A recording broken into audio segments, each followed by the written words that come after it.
Ya Arhamar Rahimin, irhamna.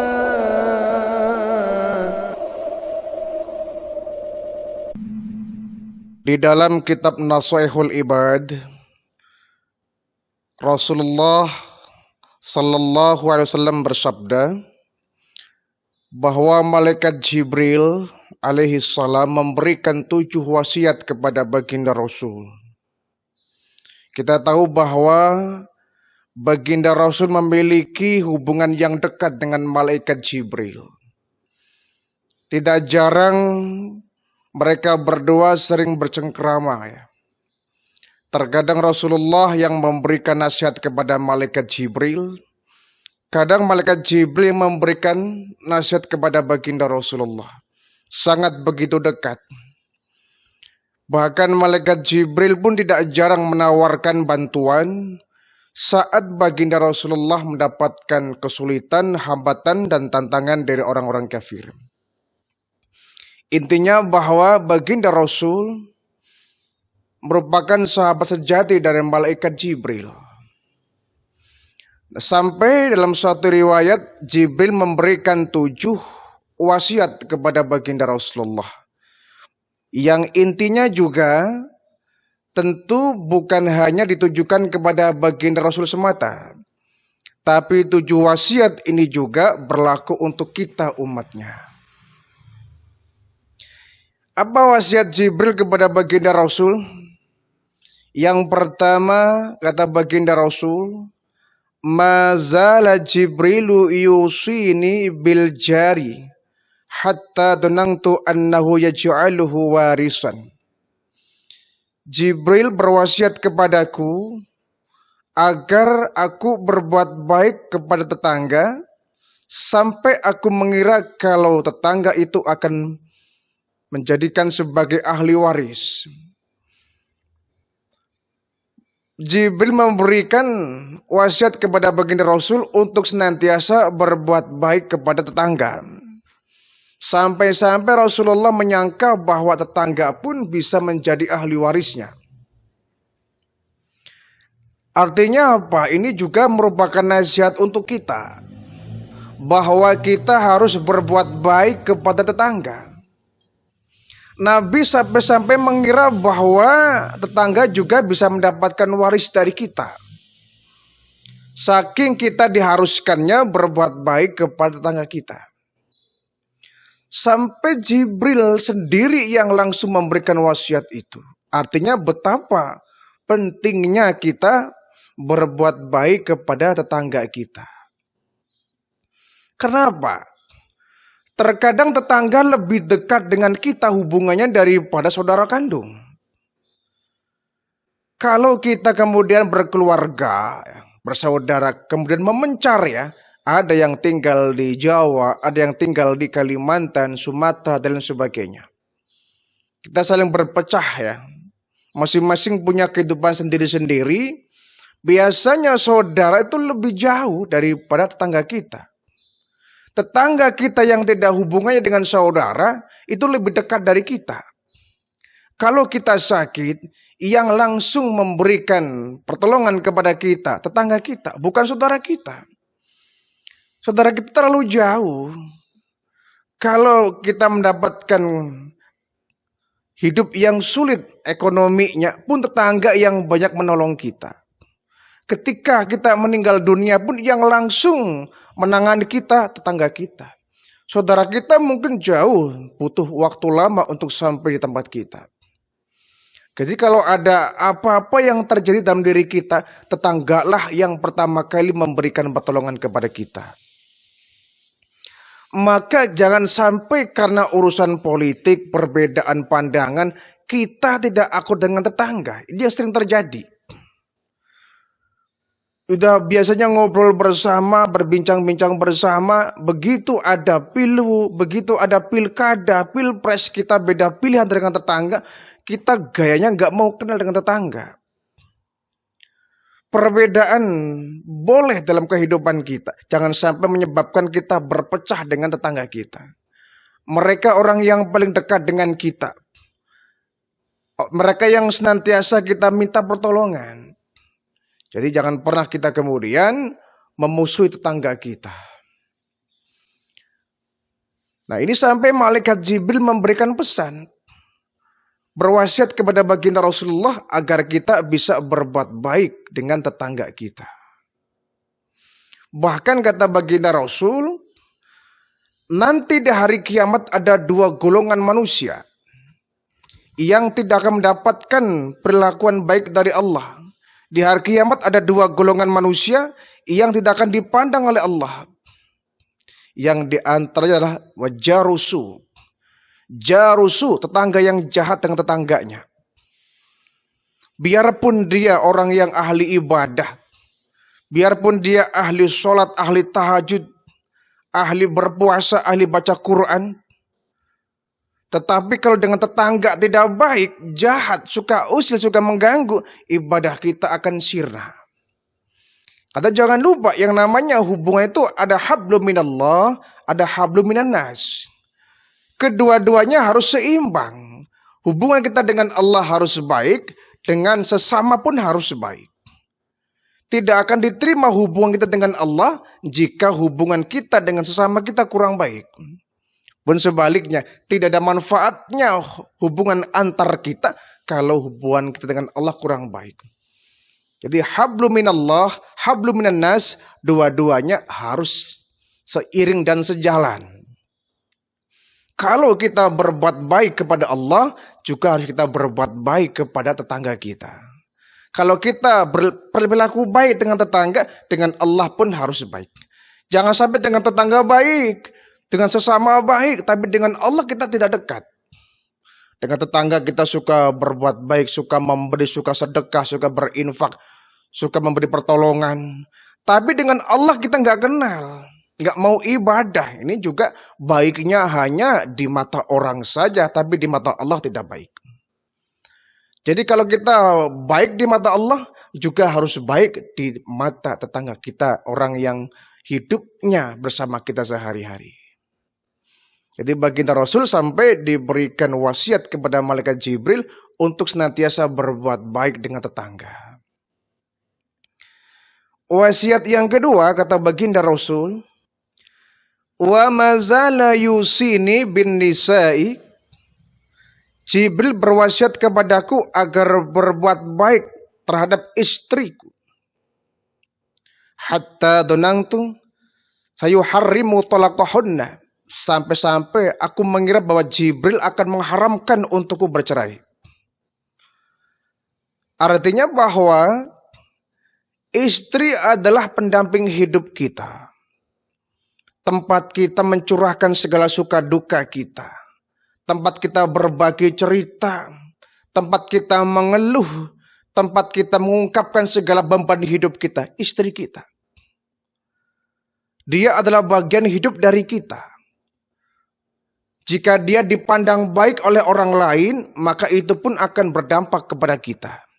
Sebaliknya kalau orang lain sudah memandang jelek kepada istri kita, kita pun akan terbawa.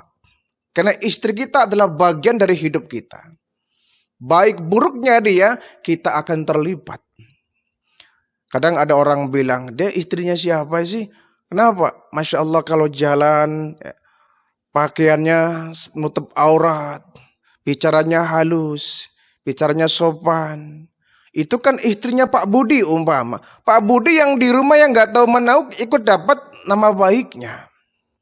Sebaliknya kalau kita memiliki istri yang tidak bisa menjaga aurat, tidak bisa menjaga ucapan, kita akan terlibat. Itu siapa sih? Istri siapa sih itu? Kenapa? Masa pakaiannya begitu? Tidak menutup aurat, bahasanya kasar. Itu kan istrinya Pak Budi. Nah, Pak Budi kebawa lagi. Padahal dia nggak tahu menahu. Maka istri kita bagian dari hidup kita. Jaga dia baik-baik. Didik dia. Dia titipan Allah.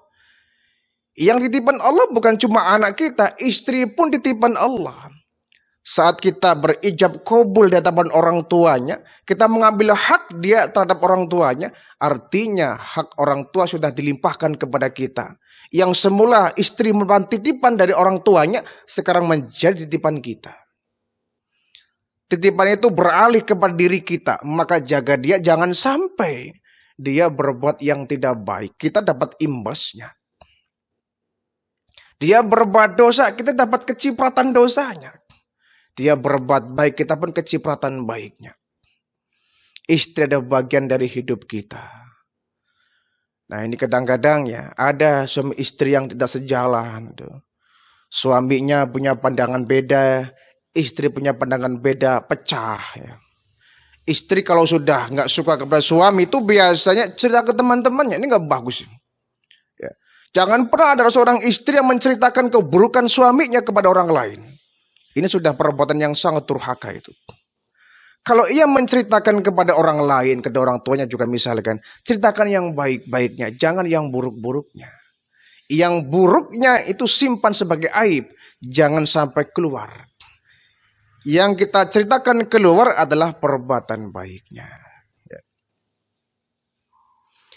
Yang ketiga, kata baginda Rasul, Jibril berwasiat, wa mazala yusini bil mamlukina hatta donangtu annahu yaj'alahu lahum waqtan ya'tikuna fihi. Jibril berwasiat kepadaku agar berbuat baik terhadap para budak, agar berbuat baik terhadap budak-budak, sehingga aku mengira bahwa dia Jibril akan menjadikan mereka para budak sebagai batas waktu untuk memerdekakan. Budak di zaman sekarang sudah tidak ada ya. Budak sekarang sudah tidak ada. Di zaman baginda Rasul masih ada perbudakannya. Jadi budak ini adalah berbeda dengan pembantu ya. Kalau budak ini dia betul-betul diambil jiwa raganya, ya. Tenaganya diambil, ya. Badannya diambil, jadi jiwa raganya diambil untuk majikan tanpa adanya bayaran. Nah, dulu di zaman baginda Rasul begitu banyak para majikan yang melewati batas memperlakukan budak seperti hewan. Bekerja siang malam, pekerjaan yang berat-berat sementara haknya tidak diberikan. Sehingga baginda Rasul diwasiati kepada malaikat Jibril untuk berbuat baik andaikan Nabi punya budak. Ya. Tapi baginda Rasul tidak memiliki budak. Nabi hanya punya asisten rumah tangga ya, Anas bin Malik. Itu pun beliau memperlakukan Anas tidak seperti pembantu, tapi seperti saudara sendiri. Ya. Tidak pernah baginda Rasul sekalipun membentak Anas bin Malik. Tidak pernah keluar kata-kata yang kotor selama berumah tangga. Sampai Anas bin Malik menceritakan bahwa 11 tahun aku tinggal di rumah baginda Rasul, belum pernah Nabi itu membentak, mengeluarkan kata-kata yang kasar, mengeluarkan ucapan yang tidak baik. Selama 11 tahun aku tinggal di rumah baginda Rasul, aku selalu mendapatkan perlakuan yang indah dari baginda Rasulullah. Padahal Anas ini bukanlah saudara, bukan famili, bukan handai taulan, tapi orang lain. Pembantu baginda Rasul, tapi Nabi memperlakukan sebagai saudara sendiri, anak sendiri. Apalagi budak ya. Kalau budak ini sudah menjadi tanggung jawab majikan. Budak berbuat baik, majikan dapat pahala. Budak berbuat jahat, majikan pun dapat dosanya. Maka majikan yang bagus adalah memperlakukan budak sebagai manusianya, seperti biasa. Jangan sampai dia tidak memanusiakan manusia. Mentang-mentang dia budak, tidak punya kelas, tidak punya level, tidak punya martabat, diinjak-injak harga dirinya. Ini tidak baik. Budak dengan majikan sama-sama manusia ya, sama-sama manusia yang punya hak di hadapan Allah. Belum tentu sang budak lebih hina dalam pandangan Allah dibanding majikannya. Belum tentu majikan lebih mulia di pandangan Allah daripada budaknya. Ya. Majikan budak bisa mulia dalam pandangan Allah kalau mereka bertakwa kepada Allah. Jadi kemuliaan manusia bukan dari status sosialnya, bukan dari majikannya, bukan dari budaknya, bukan dari majikan, bukan dari pembantunya. Kemuliaan manusia adalah ketika dia bertakwa kepada Allah Subhanahu wa ta'ala. Yang keempat, malaikat Jibril memberikan wasiat kepada baginda Rasulullah sallallahu alaihi wasallam, mazala yusini bisiwak hatta donangtu annahu faridah. Jibril selalu berwasiat kepadaku agar bersiwak sampai-sampai aku mengira bahwa siwak itu merupakan suatu kewajiban. Jibril memperingatkanku agar senantiasa bersiwak. Sampai Nabi mengira bahwa siwak itu menjadi sebuah kewajiban. Karena siwak ini ya mungkin seperti sekarang seperti pasta gigi barangkali kita bersikat gigi. Fungsinya sama, membuang aroma yang tidak bagus dari mulut kita. Ketika Jibril mau menemui baginda Rasulullah, Nabi selalu dalam kondisi sudah bersiwak. Dan siwak ini ya hanya ada di tanah Arab ya, di Indonesia yang tidak ada. Kita bisa menggantinya dengan pasta gigi, dengan odol ya.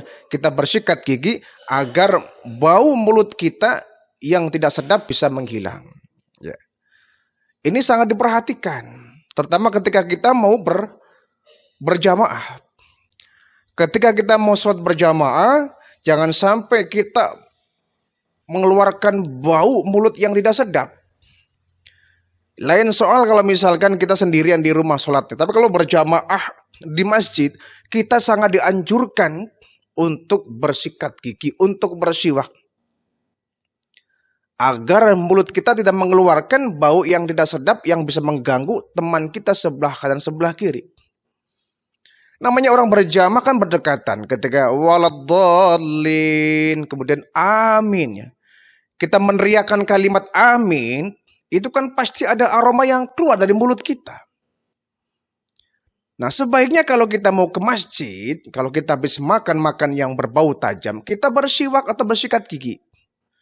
Atau kita bangun tidur, mau berjamaah sholat subuh, kita sikat gigi. Agar tidak mengganggu teman-teman kita yang di kanan, yang di kiri. Ya. Tetangga kita yang di kanan, yang di kiri, yang berjamaah dengan kita. Ini sangat ajaran yang luhur ya. Ajaran yang sangat indah. Kita menjaga perasaan orang lain. Jangan sampai kawan-kawan kita yang berdampingan berjamaah dengan kita tidak nyaman dari sebab kita mengeluarkan bau yang tidak sedap dari mulut kita. Makanya kita dianjurkan ketika ke masjid itu menggunakan wangi-wangian ya. Disunahkan kita menggunakan wangi-wangian. Terutama mungkin kita ketika habis beraktivitas ya, kita sholat duhur di masjid.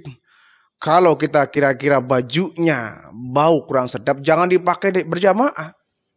Ini biasanya orang yang sholat berjamaah kalau Jumat itu ya. Kalau Jumat mereka kadang-kadang ada yang tidak pulang dari kantor langsung ke masjid. Ya. Langsung ke masjid. Nah biasanya baju kantornya ini bau keringat, ya, bau yang nggak sedap. Ya. Itu sebaiknya kalau kita pengen tertib ya kita bawa baju untuk dipakai sholat Jumat. Sehingga ketika sholat Jumat, kita berangkat ke masjid menggunakan baju yang bukan baju seragam kita, baju dinas kita. Khawatir ada bau keringat yang tidak sedap. Atau kita menggunakan wangi-wangian. Ya. Kita menggunakan wangi-wangian supaya tidak meninggalkan bau yang tidak sedap. Yang kelima, wa mazala yusini bisolati fil jamaah hatta danangtu annahu la yuqbalallahu ta'ala salatan illa fil jamaah. Jibril berwasiat kepadaku agar senantiasa melaksanakan sholat dengan berjamaah.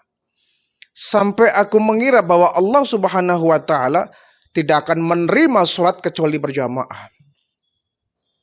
Inilah betapa pentingnya sholat berjamaah. Sampai malaikat Jibril berwasiat kepada baginda Rasul untuk senantiasa melaksanakan sholat dengan berjamaah. Begitu tingginya posisi kemuliaan dalam berjamaah. Begitu besarnya keutamaan berjamaah. Sampai diwasiati langsung oleh malaikat Jibril. Kita membangun masjid itu penting. mengisi masjid jauh lebih penting. Membangun masjid itu penting untuk sarana ibadah. Ketika sudah berdiri megah, yang jauh lebih penting dari itu adalah bagaimana mengisi masjid dengan kegiatan berjamaah. Buat apa kita membangun masjid yang megah, nilainya miliaran, ornamennya sangat bagus, granitnya yang mahal, AC-nya pun komplit sehingga terasa nyaman, indah dan luar biasa. Tetapi di dalamnya tidak ada kegiatan berjamaah. Fungsi dari masjid yang paling utama adalah untuk sholat berjamaah. Jangan sampai kemudian masjid itu ramai ketika kegiatan tertentu, tapi ketika berjamaah sepi. Ketika pengajian ramai, alhamdulillah. Ketika maulid Nabi ramai, alhamdulillah. Tapi yang harus ramai pula adalah dengan kegiatan sholat berjamaah. Itu fungsi utama. Adapun fungsi yang lain sebagai fungsi tambahan saja. Yang utama adalah bagaimana kita meramaikan masjid, memakmurkan masjid dengan sholat berjamaah. Buat apa kita berpartisipasi ya, di dalam membangun masjid ketika sudah berdiri masjidnya, kita malah di rumah sholatnya. Di masjid ya. Jauh Pak rumah saya dari masjid, 1 kilo. Semakin jauh rumah kita dari masjid, semakin besar pahala kita. Semakin besar pahala kita. Kenapa? Langkah kita dari rumah menuju masjid dihitung oleh Allah. Semakin banyak langkah kita ke masjid, semakin banyak pahala yang kita peroleh dari kita melaksanakan berjamaah di masjid. Nah, tapi kan di rumah masih bisa Pak. Ya. Berjamaah kok di rumah? Lah sama aja Pak. Ya beda.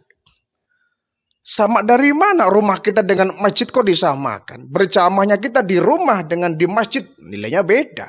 Sama-sama berjamaahnya, sama-sama sholatnya, tapi nilainya berbeda. Kenapa? Tempatnya beda. Rumah kita penuh dengan gangguan dan cobaan. Bukanlah rumah Allah, tapi kalau masjid rumahnya Allah.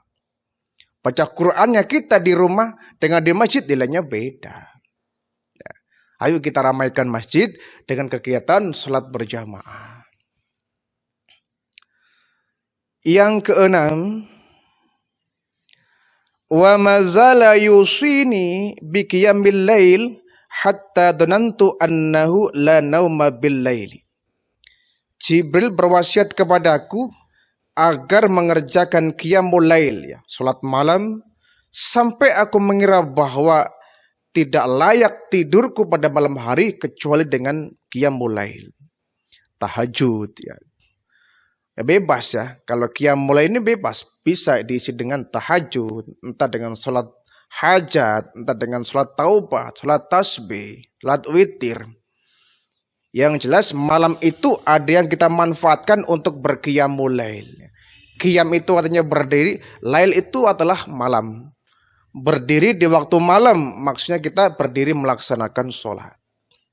Tahajud terutama ya.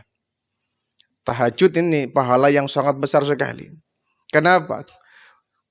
Tahajud dengan sholat yang lain di siang hari umpama jelas beda. Sholat duha saja dengan tahajud akan lebih enak terasanya sholat tahajud. Kalau duha di siang hari banyak gangguan suara. Tapi tahajud subhanallah indah sekali. Di saat online tidur, suasana hening, suasana sepi, kita berdoa, bermunajat akan sangat terasa betul. Kita dekat dengan Allah. Dan orang yang bertahajud adalah orang yang akan diangkat di sisi Allah maqamah mahmudah, di tempat yang sangat mulia, sangat terpuji. Jadi Allah menyediakan waktu istimewa ya, berupa sepertiga malam yang akhir. Untuk kita bangun, kita mendekatkan diri kepada Allah. Kita bertahajud. Tidur memang bagus. As-salatu khairu minan naum. Salat itu lebih baik daripada tidur. Tidur itu baik. Siapa bilang nggak baik? Baik itu. Dengan tidur kita bisa mengeluarkan tenaga maksimal kembali. Dengan tidur kita bisa beristirahat, melepas segala kelelahan kita. Tidur itu baik untuk kesehatan. Tapi ada yang lebih baik daripada tidur, yaitu as-salatu khairum minan naum. Salatmu lebih baik daripada tidurmu. Artinya ketika sudah tiba waktu salat sudah jelas, ya, salatmu lebih baik daripada tidurmu. Tetapi kalau waktu-waktu istirahat, ya, jam-jam istirahat, ya istirahatmu, tidurmu lebih baik dari salatmu. Ya, makanya waktu tahajud selalu jam 3 malam yang akhir. Karena waktu istirahat Allah pun tahu ini waktu untuk manusia beristirahat. Waktu untuk bermunajat, berdoa, ada waktunya. Itulah indahnya Islam ya. Kita dianjurkan bertahajud tapi bukan sepanjang malam, tapi hanya di pucuk malam sepertiga malam yang akhir menjelang tibanya waktu subuh. Yang ketujuh, kata baginda Rasul, wa mazala yusini bi dzikrillah hatta danantu annahu la yanfa'u qaulun illa bihi. Jibril berwasiat kepadaku agar selalu berzikir, mengingat Allah, sampai aku mengira bahwa tidak ada ucapan yang lebih manfaat daripada zikir itu. Zikir ya, dengan berzikir kita ingat kepada Allah. Zikir merupakan cara kita ingat kepada Allah. Dengan zikir hati kita akan tenang. Ala bidzikrillahi tatmainnul qulub, kata Allah. Dengan berzikir hatimu akan tenang. Dengan zikir hatimu akan damai.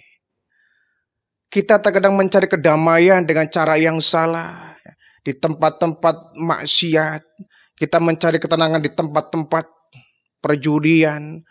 Di klub-klub malam. Dengan kita menenggak minuman keras.